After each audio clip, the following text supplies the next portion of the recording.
लेकिन प्रीति के पास चलेंगे। जो प्रीति ने एक आंकड़ा और दिखाने के लिए मौजूद है। जी प्रीति। प्रतीक, इस बार ये जो आंकड़ा है ये है टाइम्स नाउ का, और इसमें सबसे बड़ी बात ये है कि टीएमसी एक बार फिर से सत्ता में आ रही है, यानी ममता बनर्जी की हैट्रिक लगती हुई दिख रही है। 158 सीटें जानकारी के मुताबिक टाइम्स नाउ का एग्जिट पोल दे रहा है। साथ ही बीजेपी को 115 सीटें, यानी कि जबरदस्त चुनौती टीएमसी को मिली, लेकिन सत्ता से दूर। ये एग्जिट पोल है, असल नतीजे 2 मई शाम तक सामने आएंगे। वहीं कांग्रेस और प्लस जो है वो 19 पर, अन्य के खाते में लेफ्ट को तो वो गिन ही नहीं रहा है, लेफ्ट को कहीं है ही नहीं, ऐसा देखा जा रहा है टाइम्स नाउ के एग्जिट पोल में। और सबसे बड़ी बात यह है कि अगर इन तीनों ही सर्वेस को हम देखें तो किसी ने भी टीएमसी को 200 प्लस सीटें नहीं दी है। इसका सीधा मतलब यह है कि 2016 का प्रदर्शन टीएमसी नहीं दोहराने जा रही है, जो एक बहुत बड़ा झटका है टीएमसी के लिए।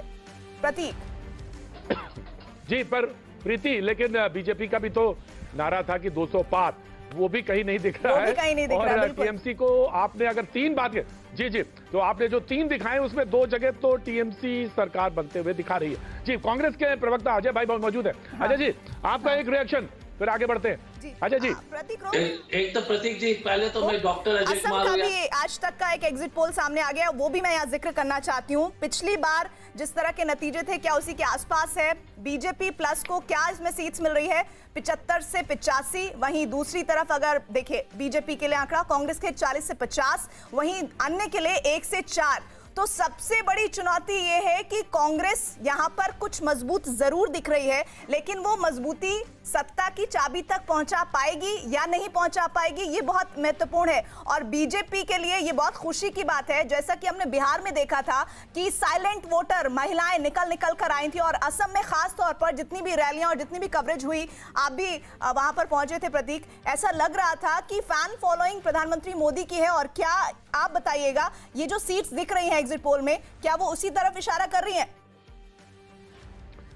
असम की जो आप दिखा रहे हैं वो स्थितियां, मुझे लगता है कि वहां तक वो चीजें ठीक हैं और सही बैठेंगी, लेकिन जो आपने टीएमसी वाला दिखाया वो क्लोज फाइट है, और वो क्लोज फाइट दिख रही है। लेकिन मैं क्योंकि कांग्रेस के प्रवक्ता मौजूद हैं और वो कुछ अपनी बात कहना चाह रहे थे, डॉक्टर अजय जी बोलना चाहते हैं। जी जी, डॉक्टर अजय। देखिए, पहली बात है प्रतीक जी, मैं अनुरोध करूंगा कि मेरे पहला एंकर आपको, जिसने हमारा ऑडियो को बंद किया था, और जिस तरह से हमने पहली बार में, और मैं अफसोस है क्योंकि आप एक अच्छे एंकर है, एक मिनट एक अच्छे एंकर है, लेकिन जिस तरह से, हाँ, और जिस तरह से जो भाषा के जो, अगर हमने कुछ ज्यादा बोल दिया था तो मैं क्षमा मांगूंगा जरूर, लेकिन मुझे ठीक नहीं लगा जिस तरह से जो भी होगा। लेकिन क्योंकि मैं मानता हूँ कि आप एक सज्जन है और अच्छे आदमी है। अच्छा, तो आगे बढ़ते हुए, जैसे दिनेश जी ने कहा था कि देखिए ये एग्जिट पोल है, हमें पूरा विश्वास है कि हमारे जो प्रदर्शन बंगाल में भी अच्छे रहेंगे। असम के तो मैं तो कह ही रहा हूँ कि आप देख लीजिएगा कि असम में कांग्रेस की सरकार बनेगी। तो आपके प्रीति जी ने बहुत सारी बातें कही, और मैं एक टीवी चैनल और सबको जो जिस तरह से हम लोग एक नैरेटिव बनाना चाह रहे हैं, मैं सिर्फ यही अनुरोध करूंगा कि हम बोल रहे हैं कि बीजेपी ने टफ फाइट किया। ये नहीं कह रहे कि मान लीजिए टीएमसी के आंकड़े सही हो, तो ये नहीं कह रहे कि टीएमसी तीसरी बार जो एंटी करप्शन 15 साल में बहुत कम जो है, उड़ीसा छोड़ दीजिए, 2-3 जो मुख्यमंत्री ने उस तरह का जो प्रदर्शन किया है। तो पहले तो हमारा जो, आई थिंक हम लोग को निष्पक्ष होना जो है कम से कम दिखाई देना चाहिए, कम से कम दिखती है वो, मुझे जो नहीं लग रहा है। और ये अफसोस की बात है क्योंकि आप दोनों सज्जन अच्छे लोग हैं। जहां तक हमारे प्रदर्शन है, मुझे लगता है कि हमारे प्रदर्शन बहुत अच्छे होंगे, और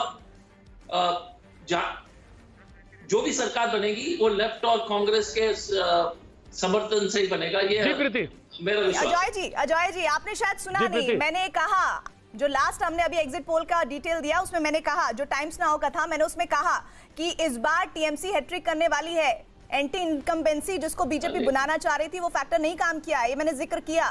ठीक है, सॉरी प्रीति जी, मैं मिस कर गया। दूसरी बात है जबर भाई ठीक, सॉरी, गो अहेड जबर भाई। मैं आ जाऊं जी, मैं सिर्फ इतना कहना चाहता हूं कि देखिए, जी बिल्कुल आ जाएं, आपको आना है, और आप तो पिछड़ते हुए नजर आ रहे हैं, पिछड़ते हुए नजर आ रहे हैं, तो आना ही होगा आपको। तो बिल्कुल मैं ये कहना चाह रहा हूं प्रतीक जी और प्रीति जी के मुझे पूरा विश्वास है, आप बंगाल में रह के आए, मैं भी बंगाल में रह के आया हूं, पूरा विश्वास है कि इस बार जनता बिल्कुल वहां परिवर्तन चाह रही है, तराई कर रही है वहां की सरकार से और वहां की नीतियों से, वहां के तोलाबाजी, कटबाजी, जितना तरह के भी लोग आप देखिए जो गलत तरह की सरकार जो चलती है, जो पॉलिसी नीतियां जो होती है, वो सब दिख रही थी। ऐसे में वहां की जनता से जब आप बात कीजिएगा तो बड़े जनता में हमारा फीडबैक मैकेनिज्म बिल्कुल डिफरेंट है। तो उस बेसिस पे हमने जितना भी बात किया है, तो मुझे पूरा विश्वास है, हमारे जो फीडबैक है कि हमें बहुत प्रचंड बहुमत से वहां पर जीत दर्ज होगी, चाहे वो आसाम हो, चाहे वह वेस्ट बंगाल हो। और आपको ये भी बताना चाहता हूँ कि डॉक्टर अजय अच्छे इंसान है, लेकिन उनको एक थोड़ा सा झटका मैं इस बातों से लगेगा जरूर कि कांग्रेस कहीं रेलेवेंट नहीं, इररेलेवेंट जो वर्ड है वो कांग्रेस के लिए बिल्कुल सही होगा, इसलिए कि केरला में नहीं, जफर साहब इतना जफर साहब नहीं जफर साहब इतना जफर नहीं जफर साहब इतना दम्भ नहीं जफर साहब इतना दम्भ भी ठीक नहीं है, ये दम्भ भी ठीक नहीं है। आप कभी कहीं आपका दम्भ भी दिख जाता है। नहीं इररिलेवेंट कैसे कह देंगे आप? नहीं, किसी पॉलिटिकल पार्टी को आप इररिलेवेंट कह देंगे? नहीं, किसी पॉलिटिकल मेन पॉलिटिकल पार्टी आप उसको इररिलेवेंट कह देंगे? बंगाल में मैं देख रहा हूं, लेकिन इररिलेवेंट मैं इस पर चर्चा करूंगा, मैं मौका आप ही को दूंगा जफर भाई, बोलने का आप ही को दूंगा कि आप इररिलेवेंट कह रहे हैं। और मैं जानना चाहूंगा कि ये क्यों कह रहे हैं आप। मैं तो प्रीति के बाद चलना चाहूंगा तमिलनाडु के कुछ आंकड़ों। तमिलनाडु का एग्जिट पोल क्या कह रहा है वो हम आपको दिखा देते हैं। इस बार जबरदस्त जो नतीजे सामने आ रहे हैं एग्जिट पोल में वो ये कि AIADMK प्लस को बहुत बेहतर सीटें नहीं मिल रही हैं। जो जानकारी है उसके मुताबिक वो ये कि पिछली बार वाला जो परफॉर्मेंस था वो नहीं दिख रहा है AIADMK का।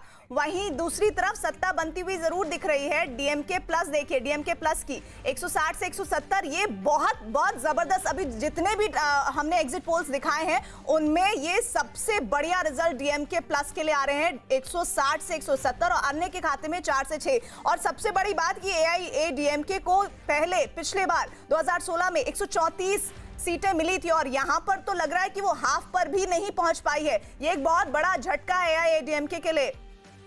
प्रतीक जी बिल्कुल प्रीति, आप सही कह रही हैं कि